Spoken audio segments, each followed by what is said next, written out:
I'm Lizzie Harrison for Card Player TV, here with Max Greenwood. Now, Max won his first World Series of Poker bracelet in the $1,000 No Limit Hold'em event with rebuys.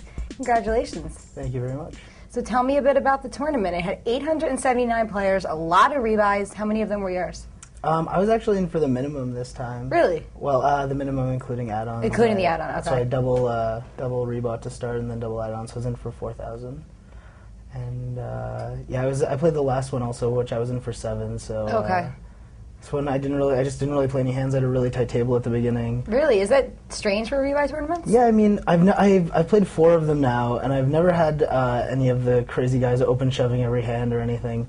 But usually they're a bit more aggressive. This table was just everyone was really tight, and so I didn't really even get a chance to gamble during the rebuy period. Okay, so what style of play do you think is best in a tournament like that? Well, I think, like I said, a lot of people just start open shoving every hand, and right. I think that's a total waste of money. I don't get why anyone does that, but I think some people put so much money in. When Lane Flack, the event that he won, he had to come in like 12th just to be in the black. Yeah, exactly, and it's not like they're getting it in good spots. They're just, basically wasting money, I think.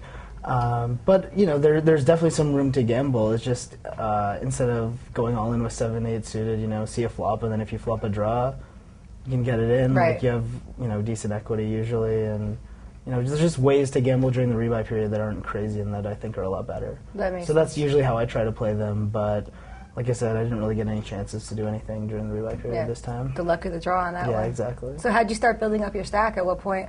I almost never had a ton of chips. You just squeaked by every day? Yeah, like I said, I was in for 4,000, and a 4,000 stack would have been 8,000 chips, and I had about 8,900 at the end of the rebuy. Okay. And yeah, I didn't really get any huge stacks. I was between 20 and 30 big blinds for almost the whole day. I did get a bit more once, actually, where my friend Alex was in the big blind, and I raised on the button, and the small blind was a pretty tight guy, and Alex went all in, and I had ace-jack, and I'm pretty sure he's, I'm raising the button with a lot of hands, so I'm pretty sure he's going all in with a bunch, and he had 8s, and I won a coin flip. So I had a bunch of chips after, or like a fair amount of chips after that, and lost a couple pots, ended the day with 20 big blinds, and so almost always at 20 big blinds until I doubled up through JC Tran, where I raised kings and he re-raised 8s. That was pretty much committing both of our stacks, and I called and held up. And yeah, I'm trying to think of what else happened, but I had some chips there, and I kind of would get blinded down a bit and then get it in either as a favorite or as a coin flip. And things went your way? Yeah, I actually didn't lose a coin flip for the entire tournament. That's pretty key to winning tournaments. Yeah, exactly. I didn't have any suckouts though, but yeah, I just didn't lose a coin flip for the entire tournament and had my best hands hold, so. That works. So then you entered the final table. You were about average in chips, I think, like 4th in chips going in. Were you pretty confident of your play against the other players? They weren't really well-known players, except for Alex. Yeah, well, I had Scott on my right, who he's pretty well known online. He's SC Trojans, really, really good player. Like, some people consider him the best online player. Okay. And in the to his right was I forget his name, but also a really, really good online player, really aggressive. Plus, I mean, there wasn't really any soft spots at the final table.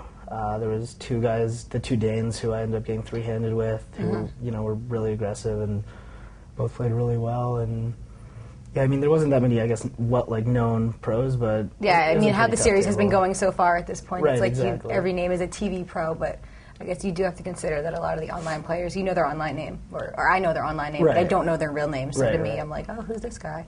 Yeah, exactly. So what was play like? Was it pretty fast and furious? So like within 22 hands, you were 4-handed. Yeah, I mean, it was kind of crazy. I think once we got down to 10-handed, I guess the theme of the tournament was the big stacks busting the big stacks. Like on the bubble, there was this huge pot played with 3-4 against 7s on a 3-3-7 board with 2 of the chip leaders, and like I said, there was. I wish I remember the guy's name. I think it was Jesse. He was, but like I said, the guy 2 to my right got in ace king against aces when against Renee when they were 1 and 2 in chips, I think, and so that was a huge pot.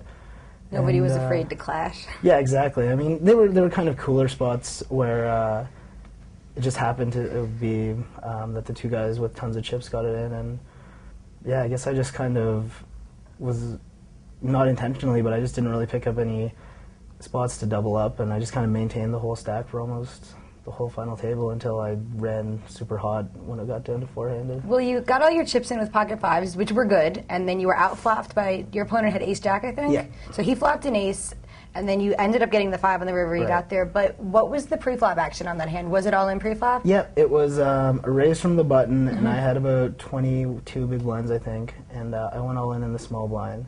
And Renee called with ace-jack in the big blind, which is probably a pretty good call, because once it got down to three-handed and those guys had tons of chips, I was going to need to gamble a lot to try and get a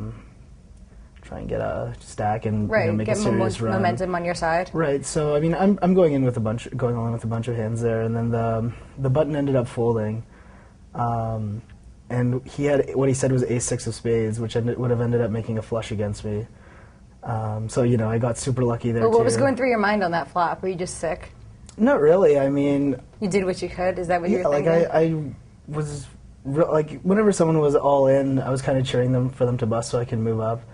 But I was honestly, surprisingly, I even surprised myself with just how calm I was. And when I got it in, I was just kind of resigned to my fate. Whatever happened, happened, and worked out. Yeah, when he flopped the ace, I wasn't that disappointed. I was pretty happy finishing in what I thought would be third, and then obviously when the 5 hit on the river, all my friends who were railing me went I heard insane. You had a lot of fans down there. Yeah, we were saying that our group of friends has the best rail in poker, so that's a challenge to anybody else who wants to. Who was down there watching you? There was about 40 guys. Jeez.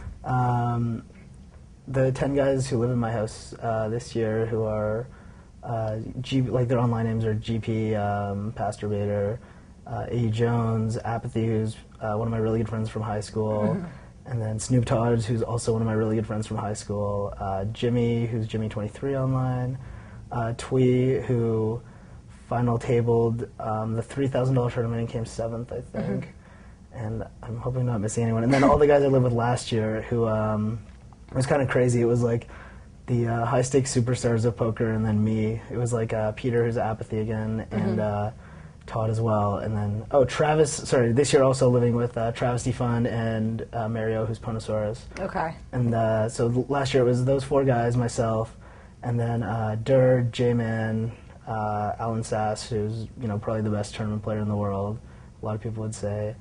And my friend Brian, who's Cheto online, and that's, I think it. So you had a who's who of poker out there. I'm totally missing someone, but yeah. They'll forgive you. I think what it was is a lot of guys came up playing the single table tournaments right when online poker started getting rolling a bit, and there were some events hosted in Vegas where a lot of those guys just kind of met and became really friendly, and it's the brain trust. Yeah, exactly. And I mean, since then it's been I was lucky enough to kind of get in with those group of guys, and it's helped your game a lot. Yeah, I mean, not only talk with them and they're stuff, some and of my just best hang out. friends, but yeah, That's they're all really, really awesome poker players. John Little's another one. Right. So guys that have all done really well online, live tournaments, cash games, just everything, and being able to talk with all of them has helped a ton. It has to. Yeah. So at the final table, after you doubled up with the 5s, it seemed like you basically owned Renee's soul. You doubled up through him again, and then the last hand you've got ace-jack to his king-jack heads up. I mean, is that basically how it happened? Well, I mean, yeah, I guess he made kind of what was a loose-ish call with queen 10 suited when he opened the button and I shoved what was ace 4 of hearts in the big blind. And I mean, I'm pretty sure what he was thinking was if he busts me, he's gonna get to play heads up for the bracelet, and if he doubles me up, I still don't have a ton of chips. Right. So I mean, I think that was part of his strategy, was just to try and take gambles to bust me.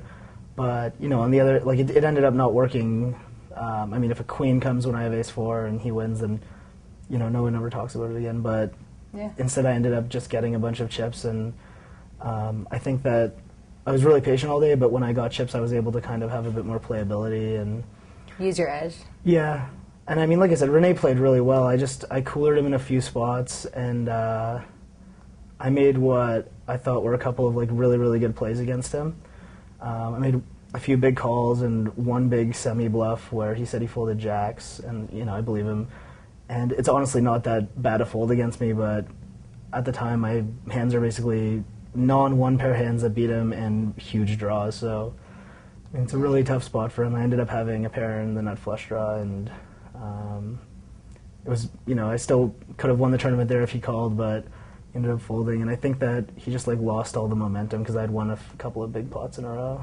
Yeah, it must have been tough for him. I think this was his third runner-up finish in 2 years at the World Series. Yeah, so. I didn't know that until after the tournament, but he's a really good player. I'm sure he's going to get a bracelet really soon. Well, congratulations on your bracelet. Thank you very much. Last time we spoke, you bubbled the PCA, and then here you are with the bracelet. Yeah, you got there. It's a lot better to be here than on the rail. So I'm glad that you enjoyed that. I'm glad you're allowed to be right next to me this time. Lizzie Harrison with Max Greenwood for Card Player TV.